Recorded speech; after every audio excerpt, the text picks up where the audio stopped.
Hi, my name is Jacob Johnson, and today I'll be discussing employee resource groups for my presentation. So without further ado, let's jump right into it.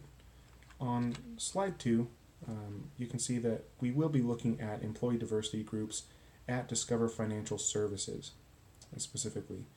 And Discover is a credit card, loans, and deposit banking company located in the United States. In fact, one of their big selling points is that 100% of their customer service is based outside of the United States through call centers in Phoenix, Arizona, Newcastle, Delaware, New Albany, Ohio, and Salt Lake City, Utah. And that all begins to build into the brand of we treat you like you treat you. Excuse me. In other words, the golden rule, where Discover wants to treat both their customers and their employees as they would want to be treated. And that's a big reason why Discover has put effort into creating employee resource groups. And as we move into slide 3, I want to introduce what those groups are and why Discover feels they're important. On the left side of this screen, you can see that Discover has a pretty diverse selection of these ERG groups. And on the right, you can see that the purpose of these ERG groups is, number one, to celebrate and empower minority groups in the organization, and 2, to foster a culture of inclusion and diversity within the company. And to do that, the ERG groups take part in several activities throughout the year. First, there's an ERG fair where employees will have time to come down and see the different groups, see what they're about, and have a chance to enroll in the groups and become a member. And then throughout the year, these different groups put on various activities and games and parties like Taco Tuesday from the Helping Organize Latino Achievement Group, otherwise known as OLA. Also Pride Week events and luau parties from the group Asian Professionals at Discover, or APAD, and many, many more throughout the year. And there's a lot of good that comes from this as we'll look into the strengths of this program and how it's helping Discover and the goals that it has to celebrate minority groups and foster that inclusion and diversity.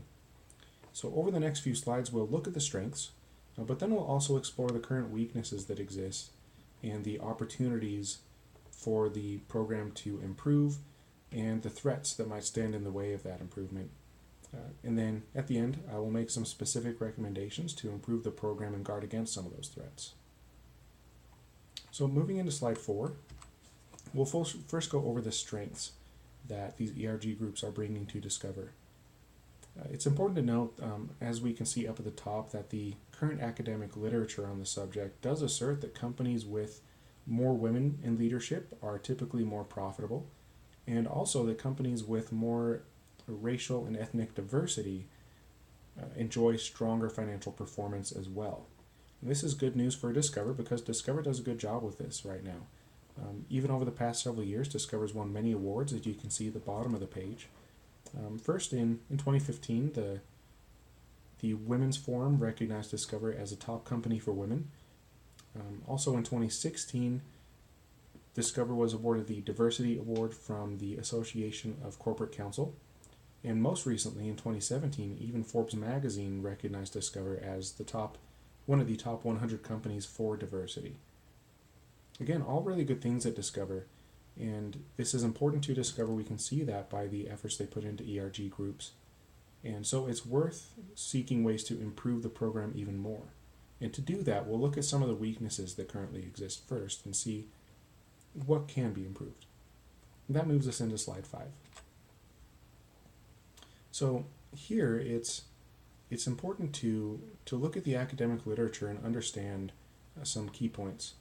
First, it's Dr. Leora Findler, who does specialize in the field work of social work in a business setting. She notes that the most successful diversity and inclusion programs are integrated with the company's mission, vision, and values. And so when we look at Discover's vision and mission statements and Discover's expressed values, as we can see on the right side of this page, we don't see diversity or inclusion explicitly called out. which creates a weakness for Discover as far as putting these diversity and inclusion initiatives on the forefront and help to push them forward within the company. And that's amplified when we look at the ERG activities and see that they are very fun, and they bring a lot of people together. They help with casual networking and spread awareness about these different minority groups. But there isn't a lot of progress as far as promoting these minorities within the company and getting them into leadership positions from the ERG programs specifically anyway. And that brings us into some opportunities for these ERG programs on slide 6. It was also Dr. Findler who recognized that the diversity and inclusion programs themselves aren't always enough to create a strong sense of employee well-being. In fact, what's often more important is creating a structure of fairness, social support, and equal access to information within the organization for employees and leaders to share in. And without that structure, then these programs are really just building a sense of diversity and inclusion, but not really building a company of diversity and inclusion. And while Discover does pretty well with promoting women, especially in leadership, in fact, 25 to 30% of their board is currently women, there's still an opportunity to see more women and more minorities in leadership in the upper echelons of the company. And to really get a grasp on how Discover compares, it's worth looking at other companies in similar industries to see what's being done along these lines. And to look at that, one key example is the Institute of Management Accountants, which is a group that has been around for about 100 years now. It has a global footprint and has locations all around the world. And their chairman, John C. McCauley, made an effort to actually go out to these locations and make sure that at these different global offices that employees and minorities from those regions were being promoted and involved in the leadership within the company. In fact, even bringing them onto the board itself, because, to quote Mr. McCauley, it's only fair that decisions made at the highest level of our organization reflect, as best we can, the unique needs, challenges, and perspectives of our various membership groups.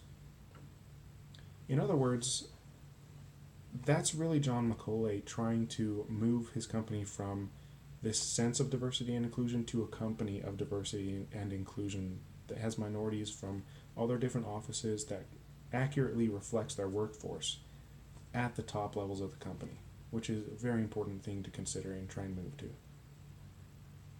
And so as we're trying to move to that, it's very important to consider some of the threats and the hurdles that might be faced. And that moves us on to slide 7. Here we'll discuss some of those threats and some of the threats that exist as we try and move to that next level. Number one, it's the status quo is easy. It's important to remember that you don't have to do much to maintain what is currently the status quo. But diversity and inclusion isn't easy because it takes a concrete strategy, it takes planning, it takes effort to create that strategy and see it through and make sure that the company is moving on that. Especially when you consider that some of the academic research in this field shows that with companies that currently have strong diversity programs, it was found that financial performance preceded the diversity performance in most cases.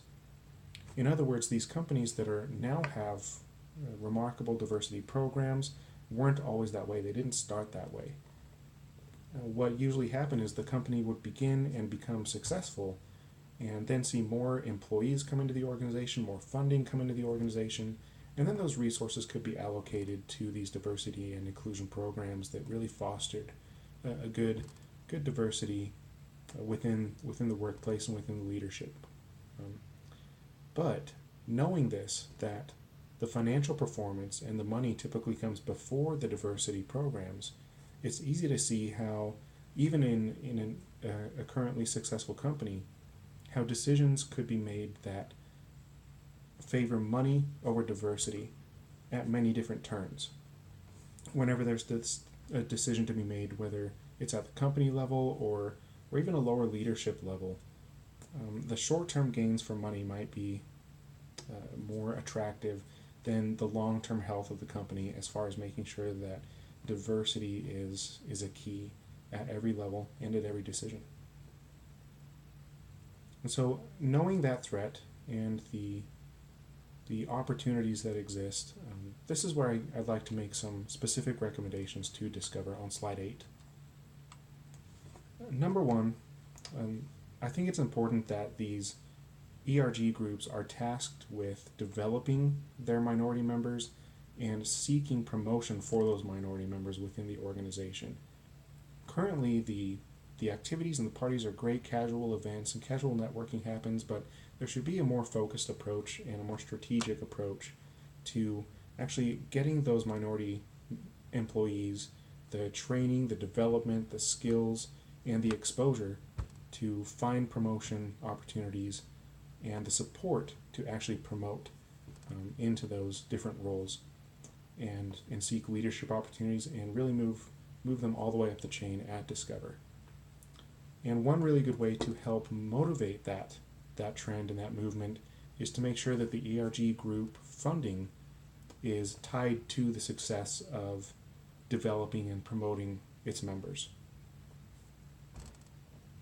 And by making sure that, if, for instance, if APAD wants to put on a big luau next year, well then APAD is going to have to make sure that its members are getting the development and the exposure that they need to find promotion opportunities and the support to actually get those roles. And that should determine the success of an ERG group, not necessarily how fun or engaging their activities are, although that is a very good thing, no doubt. By making sure that the ERG groups are moving this metric, are moving minority members up in the organization, will help ensure that Discover doesn't just create a sense of diversity and inclusion, but that it is creating a company of diversity and inclusion. Thank you.